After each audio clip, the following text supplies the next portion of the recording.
تمرین شماره 10.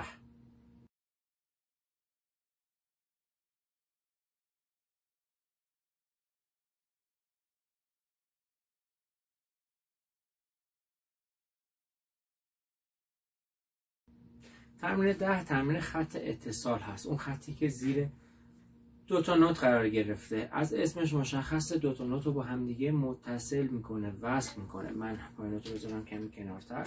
توی تمرین قبلی ما میزدیم آرشه راست ر، آرشه چپ می. حالا باید به هم وصل شن. میزنیم ر ادامه همون می، یعنی نصف آرشه بر نوت اول، نصف آرشه بر نوت دوم. میشه ر می ر می. آرشه رو عوض نمی کنیم.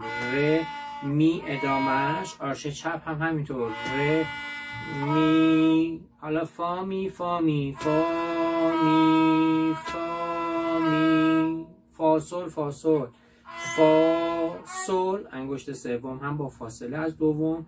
فا سل آرشه چپ. فا سل فا می فا می فا می فا می می فا می فا می فا می فا سل فا سل فا سل فا سل فا. آخری هم یه دونه می سفید. پس سر همش رو با صورت پایین اجرا میکنیم.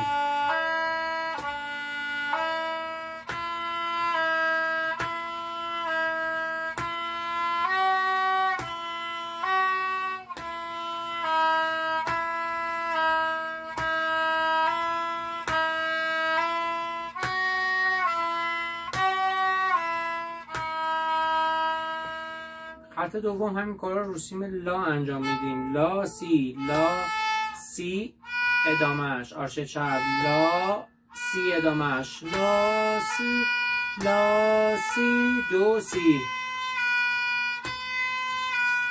دو ره دو ره دو سی دو سی سی دو سی دو ره دو ره دو. آخری هم یه دونه سی سفید.